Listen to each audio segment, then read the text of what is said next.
to like bring it to work in a cram tube, like ask my boss if I can take half a day off and things like that. But no, right? Thankfully, we are in this day and age where we can actually have the ability to build an online business and have freedom.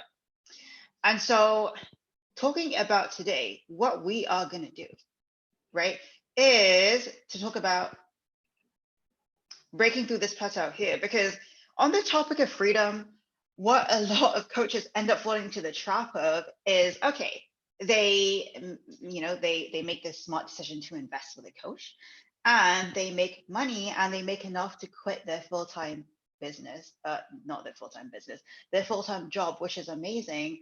But then the flip side, what people don't tell you is that the next thing you know, a lot of the time you end up being caught up in business jail, where you're just working 24/7, you don't have boundaries, and you are replying to your clients at like 11 p.m. Right? So I don't know if you guys can see my screen. Let me know in the comments. But this training is for people who are already selling high ticket. So if you aren't at the moment, you're still going to get some stuff from it, but it's not going to be as applicable for you. And so probably you've worked with a coach in the past before, or you're currently already working with a coach. And I made this training because a lot of our clients, like 50% of our clients are clients who come in and they've already worked with a previous coach. And they're at this point where they're kind of stuck in, anywhere from the 2K to 5K a month barrier, and they can't seem to break past it. And the biggest issue is lead generation. So I'm going to talk a bit about where most coaches get stuck, and then the bottlenecks that most coaches face in terms of in terms of what people tend to get stuck on in a logical sequence. And then I'm also going to talk a bit about how to scale your lead flow and when to hire, who to hire, things like that. So most coaches at this point, if you're making maybe 3K a month or 5K a month, are probably relying heavily on cold messaging to generate leads. Okay, so you are probably, just doing outbound every day, all day, and posting content consistently, which is great. And maybe you're starting to get capped out on time. So those tend to be the main problems that we see. Now, in terms of the fundamentals, once again, like I said, this isn't really going to be super applicable to people who are just at the beginning stages of the business. So first, you likely know how to sell high ticket, right? And you've probably already mastered things like messaging, how to sell over the phone, how to generate leads organically, maybe even a bit of copywriting, fulfillment, maybe a launch, at least with our clients, right? So what is next? Right? The big question is, what do you do differently? So what does a 10K a month or a 20K a month online fitness coach do or have that a 3K a month coach does not have?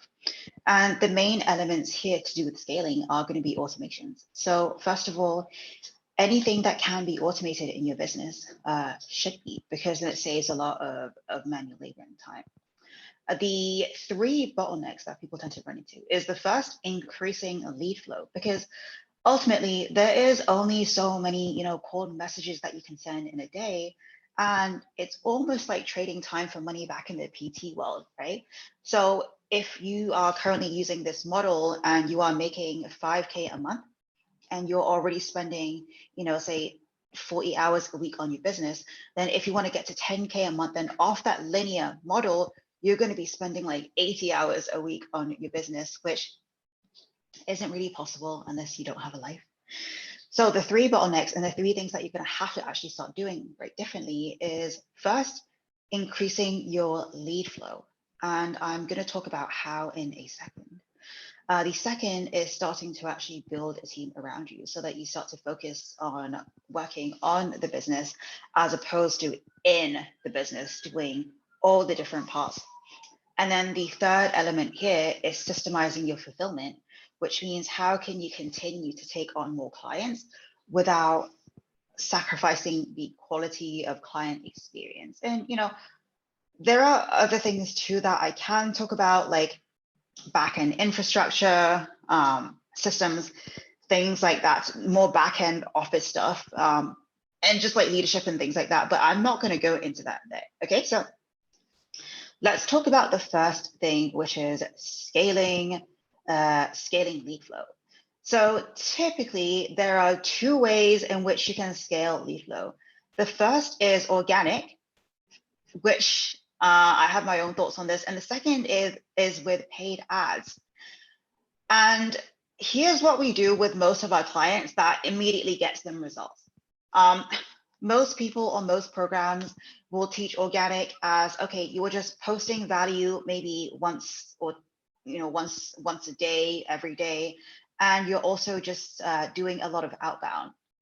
And the main thing wrong with that is you want to think about, imagine if you're doing a marketing campaign for Tesla, right? So the car Tesla, different pockets of people are going to respond to different angles of marketing. So if, say, we took Tesla, the brand as a whole, you might have 50% of people who drive a Tesla because it's cool, and another 50% of people who want to drive a Tesla because it's safe.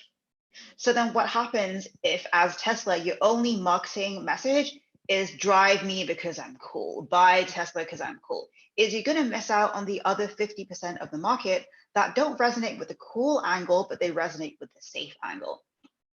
Okay, you guys following me so far? And that's kind of the same thing with organic marketing, is posting value consistently and doing or relying on outbound messaging only actually captures maybe like 10% of your audience. And so how do you capture the other 90%? It's with different strategies. So I want to show you guys what, the full organic pie really looks like, and not just one slice of the pie, AKA post content and do outreach. Okay, so the first thing is being strategic with posting content so that even your, educational or value post brings in inbound leads. What I mean by that is too many people are just posting educational content that doesn't necessarily serve the purpose to move people closer to being in a position where they're eventually going to buy from you, or doesn't necessarily change your prospects' beliefs, or limiting beliefs, or pre-handle objections. So if you have more of a strategy behind posting content, then what you'll find is you actually have more people reaching out to you who are almost like pre-sold, and they're inbound leads, which means you don't have to rely on outbound. And to give you guys an example, when you do this right, like for each post that you put out, you might get like 1 to 2 people who actually reach out to you. And it's crazy, guys. Like, we get people who reach out to us and they're like, hey, I want to work with you. I don't care about the price. Like, I'm already applying for a credit card. Just like, let me just hear the details, right? And it's that sort of level that you want to be able to get with your organic marketing.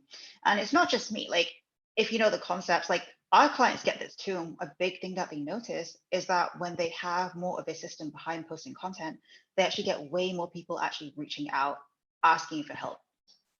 So that links into the second thing, which is actually learning direct response copywriting so that you can generate leads in short. I thought that was meant to say inbound, but in short form direct response type posts. So I will just give you guys a super simple thing that you can post that's going to capture maybe the bottom 2% of your market, right? Is if you simply post something along the lines of, hey, I'm feeling generous for sun shining, I'm feeling good. I am going to offer 3 people a free fat loss blueprinting consult with me, where we go through X, Y, Z. If you want this, or if you want to be one of these 3 people, then send me a DM. And sometimes even super simple, short form, what we call direct response posts like that can help you capture the bottom 1 to 2 people who are actually ready to buy now. So I'm not saying that you should do that, every week, because it probably isn't going to work every week. But once a month, you can do something like that. And whenever we get our clients to implement that, a lot of them get 2, 3 calls booked, and they actually make a first sale in the first 2, 3 days. So moving on, the other part of organic, a big one is a launch. So you guys know how I spoke about with cold outreach and posting consistently, it only captures maybe like 5–10% of your market who respond to that sort of approach. With a launch, what it does is it captures the other 60–70% of your market who don't actually respond to cold outreach.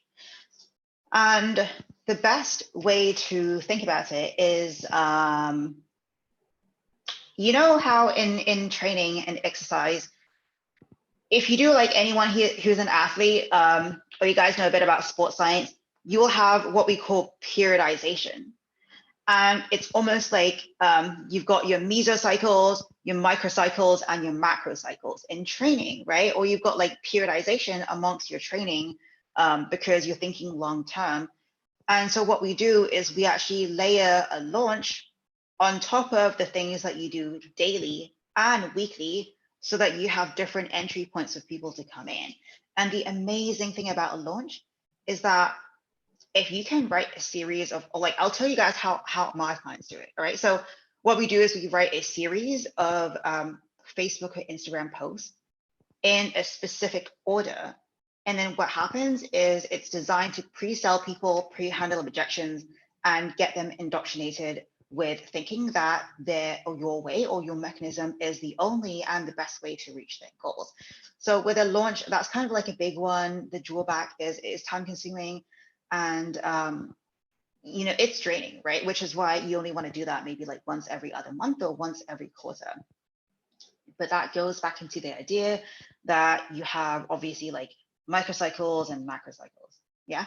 So then the next one here is monetizing Facebook groups. And I won't go too much into detail here, but that's just another tactic that a lot of people forget is like, hey, there's actually an entire strategy behind how to use Facebook groups to actually generate leads and get more sales. But this is a super important one. Most people don't have a system to reclose prospects who really didn't close on the first call, nor do they have a system for long-term follow-up. And that's so crazy, guys, because, you know, as business owners, like one thing that we tend to neglect the most is tracking. But like people who didn't buy in the past are the best people to try and resell because they already showed a really, really high level of interest. And a great thing that you can even do today is to actually go back on everyone who didn't buy from you, re-engage with them, ask them how it's doing, and potentially even resell them into an offer that is maybe potentially low ticket. And once again, guys, if you're not doing follow-ups, then you are leaving a lot of revenue on the table. And even just our clients, like they can get like, you know, 3-4 sales in their first week just by doing follow-ups the right way.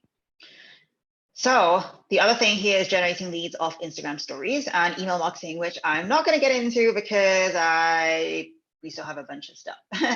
So then within organic, right, going back to the high level thing, which is that there are 2 ways to scale lead flow. Within organic, we just spoke about. The second thing is paid. So that's Facebook ads and Instagram ads. And I'm going to quickly show you how our clients actually run paid traffic. Most of our clients start this when they're at around the 5 to 10K, I'd say like 6 to 10K a month mark. And then that's when we start them with paid ads. So this is the entire funnel system that myself and my clients use. All right, and it's made us like, you know, 7 figures in revenue. So the first thing here is when people click on a Facebook ad, they get opted into ManyChat or they give us their email. And then after that, they get sent a free training. So then at this point, your prospects can then choose to book a call themselves, or they can choose to book a call through your email list. Or you would have a full-time specialist or setter that comes in and manually books the call with them. So then after this, after they fill out the application, they will then check out maybe a home up page, like a results page, and then they get on either a 15 or a 45-minute call, depending on your business model, and become a client. So that is in a very, very high level how paid advertising works. And the amazing thing about this is that once you build out your funnel, you don't have to spend as much time doing outbound because it's, I want to say partly automated, well, like more automated, right? So that is the first bottleneck, lead flow. Now, let's move on to the second thing, is what happens when you solve the first problem and you have a bunch of leads coming in and like you've got too many clients that you can handle.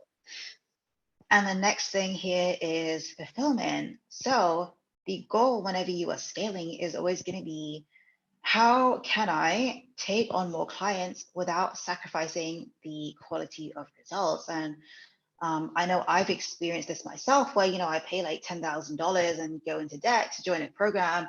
And then I'm just plugged into a Facebook group with like 500 people and given a portal, and it's like, good luck, right? And like personally, when I went through that experience, it wasn't the best thing. And so for me, I wouldn't want my clients to have that too. And so for you guys, what that means is that there are different ways to scale your fulfillment and systemize it so that you can take on more people without sacrificing their client experience or, most importantly, results. The first thing that you can do is, as fitness coaches, you can reduce the one-on-one time without sacrificing results. And I noticed, like when I used to do powerlifting coaching, fitness coaching, at first I was doing 1-hour calls with my clients, and then I was like, is this really needed, right? And so slowly I reduced it down to 50 minutes as I took on more clients. And I found out that my client results didn't even go down. If anything, it was a lot more efficient because we could just get all our questions out.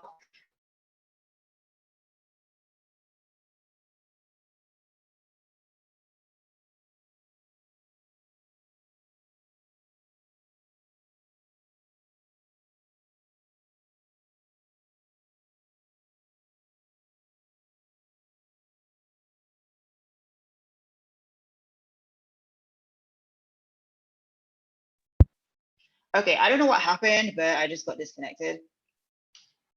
So let me know if you can still see me, guys. But what were you talking about earlier is the second thing here is going to be, how do you start to download your brain into course content?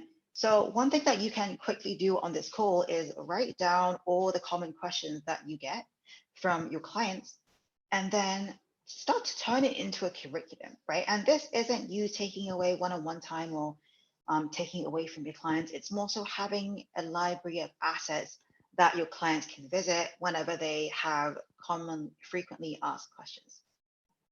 So that's another thing.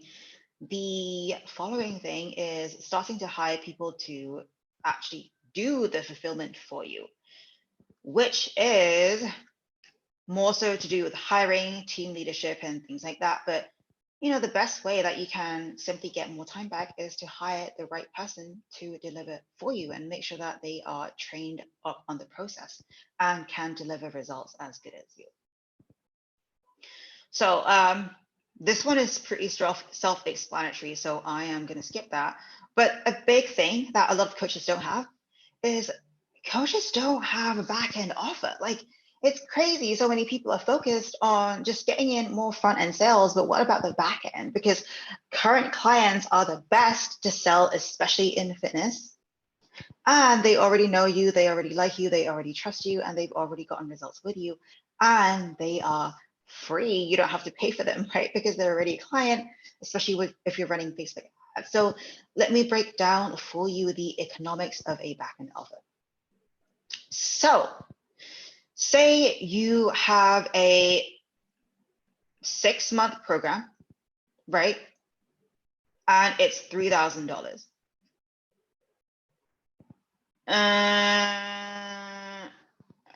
Okay, I did this math and I totally can't remember, but okay, say you have 6 months, say you upgrade people on a 6-month contract and it's $3K for the whole thing, right? So if you upgrade 10 people into your backend offer a year, then that's already $30,000 in revenue that you wouldn't otherwise have gotten if you didn't have the backend offer. Right. And the amazing thing about this is if you're acquiring a client for $500 in Facebook ads and your front end offer is $1,500 and you add in a back end, which is $3,000, then suddenly your LTV, right? So your lifetime value of that client is 4,500, which is a 9x return compared to a 3x return with just a front end offer. Okay, so imagine if you had a back end in place, and even if you just upgraded one client a month, guys, like one client a month at $3,000 per sale, so like 500 monthly recurring, then that's going to be like 30 grand to your revenue, right? So at this point, you've solved the first issue, which is lead flow, and you've solved the second issue, which is fulfillment. What is next? Well, the third thing is going to be hiring your first team member. Now, in terms of who to hire, there's so many different options, and at this point, you probably already have a VA, but you could potentially hire someone who is a client success coach, meaning that they do part of the fulfillment for you and they take care of your clients, right? Or the second option is for someone to actually generate the leads for you.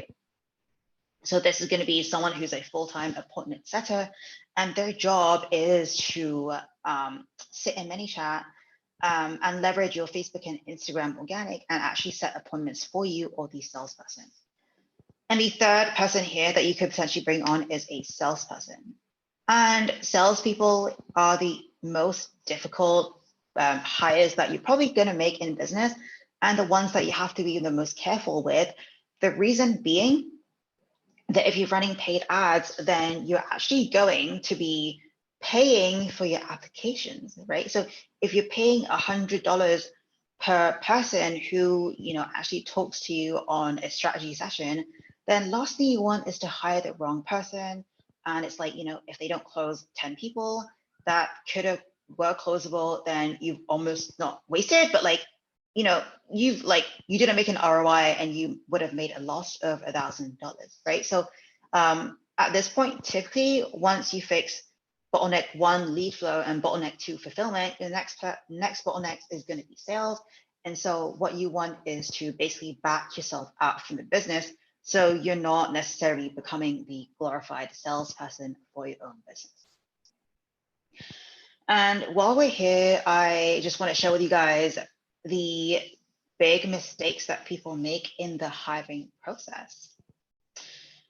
And, these are mistakes that I've made that cost me tens of thousands of dollars.